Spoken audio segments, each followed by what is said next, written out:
मैं Shashi Maurya, your Hindi teacher, sunshine senior secondary school बतिया गाजीपुर। आज मैं इस वीडियो में कक्षा 8 के हिंदी प्रवेश के अंतर्गत अकबरी लोटा का शेष अंश पढ़ाने जा रही हूँ, जिसे आप ध्यानपूर्वक सुनेंगे और समझने का प्रयास करेंगे।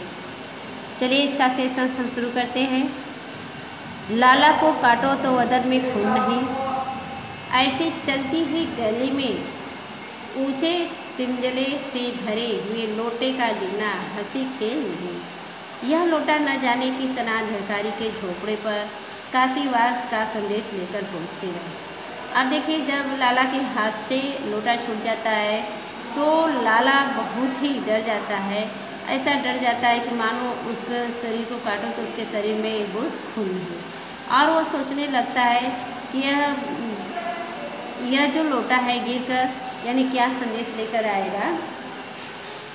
कुछ हुआ भी ऐसा ही।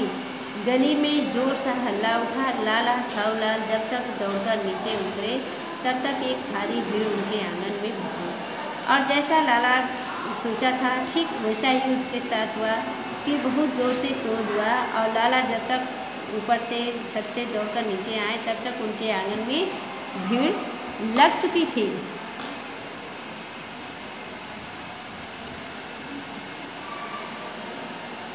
लाला झाऊलाल ने देखा कि इस भीड़ में प्रधान पात्र एक अंग्रेज है जो नख-सिख से भिगा हुआ है, यानी नख-सिख मतलब नाखून से लेकर सिर तक, और जो अपने एक पैर को हाथ से सहलाता हुआ दूसरे पैर पर नाच रहा है। उसी के पास अपराधी लोटे भी देखकर लाला झाऊलाल जी फौरन 2 और 2 जोड़कर स्थिति को समझ लिया।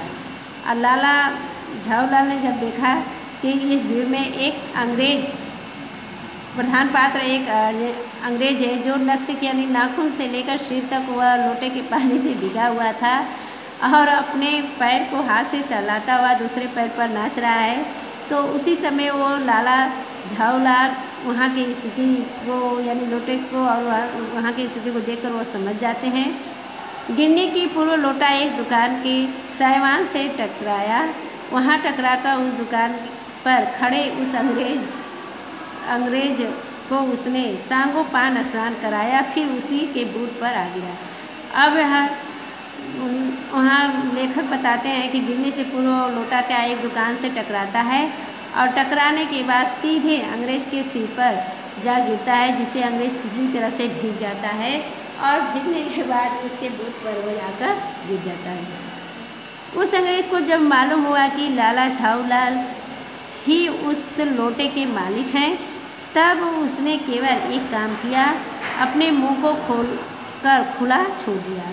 लाला झाऊलाल को आज ही यह मालूम हुआ कि अंग्रेजी भाषा में गालियों का ऐसा प्रकांकुश है। और जब उस अंग्रेज को मालूम हुआ कि यह जो लोटा है उसके मालिक कौन है, लाला झाऊलाल है, तो उसने केवल एक ही काम किया कि अपने मुंह को खोलकर खुला छोड़ दिया। और तब लाला झाऊलाल को यह प्रतीत हुआ कि अंग्रेजी भाषा में जो गाली देते हैं ठीक इसी प्रकार देते हैं। इसी समय पंडित दिलवासी मिश्र भीड़ को चीरते हुए आंगन में आते हुए दिखाई पड़े। उन्होंने आते ही पहला काम यह किया कि उस अंग्रेज को छोड़कर और जितने आदमी आंगन में घुस आए थे सबको बाहर निकाल दिया।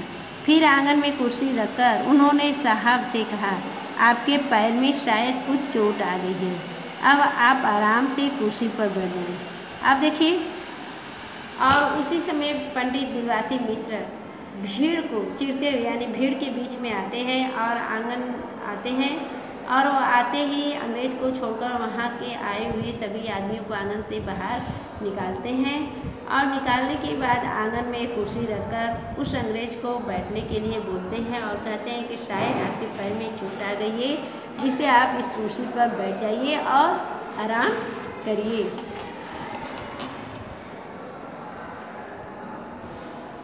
साहब दिलवासी जी को धन्यवाद देते हुए बैठ गए और लाला झाऊलाल की ओर से इशारा करके बोले, आप इस तक को जानते हैं? और अंग्रेज पंडित दिलवासी को धन्यवाद देते हुए बैठ जाते हैं, और लाला झाऊलाल की ओर इशारा करके वो पूछते हैं कि क्या आप इस आदमी को जानते हैं? बिल्कुल नहीं। और मैं ऐसे आदमी को जानता भी नहीं चाहता हूँ जो निरीह राह चलतों पर लोटे के वार हो। अब वो पंडित बिलासी कहते हैं अंग्रेज से कि नहीं, मैं बिल्कुल नहीं इस आदमी को जानता हूँ और जानूँगा भी कैसे कि जो आने जाने वाले रास्ते पर व्यक्तियों को लोटे से वार करता हो। मेरी समझ में he is a dangerous criminal, यानी यह एक खतरनाक मुजरिम है। परमात्मा ने लाला झाऊलाल की आंखों को इस समय कहीं देखने के साथ खाने की भी शक्ति दे दी होती तो निश्चय ही अब तक बिलवासी जी को वे अपनी आंखों में खा चुके होते। वे कुछ समझ नहीं पाते कि बिलवासी जी को इस समय क्या हो गया। अब ऐसा देखकर लाला झाऊलाल पंडित बिलवासी जी पर बहुत ही क्रोधित होते हैं। साहब ने बिलवासी जी से पूछा तो क्या करना चाहिए। तब अंग्रेज बिलवासी जी से पूछा कि आप नहीं जानते हैं तो इस आदमी के साथ क्या करना चाहिए। पुलिस में इस मामले की रिपोर्ट दर्ज कर दीजिए जिससे यह आदमी फौरन हिरासत में ले लिया जाए। अब वहाँ पर पंडित बिलवासी कहते हैं अंग्रेज उस व्यक्ति से कि तुरंत पुलिस में दर्ज रिपोर्ट करवा दीजिए जिससे इनको हिरासत में ले लिया जाए। पुलिस स्टेशन है कहाँ? पास ही है। चलिए मैं बताऊँ। चलिए अभी चला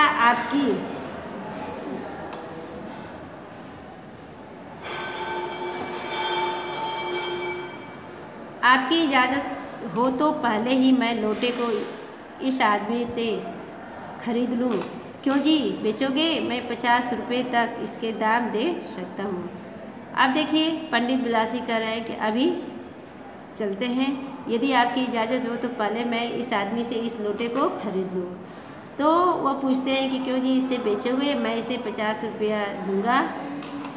लाला झाऊलाल तो चुप रहे पर साहब ने पूछा, इस रद्दी लोटे के आप 50 रुपये क्यों दे रहे हैं? आप इस लोटे को रद्दी बताते हैं? आश्चर्य, मैं तो आपको एक विज्ञ और सुशिक्षित आदमी समझता था।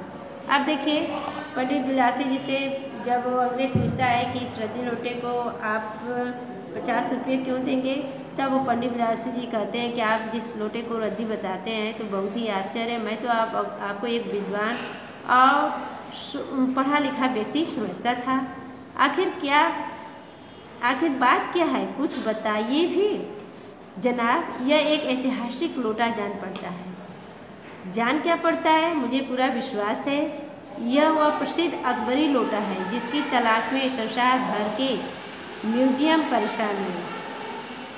अब देखिए बिलवासी बताते हैं कि इसे आप रद्दी लोटा जिसे समझते हैं आखिर एक ऐतिहासिक लोटा है जिसके लिए पूरे संसार भर यानी म्यूजियम भी परेशान रहता है इस लोटे के लिए। यह बात? जी जनाब,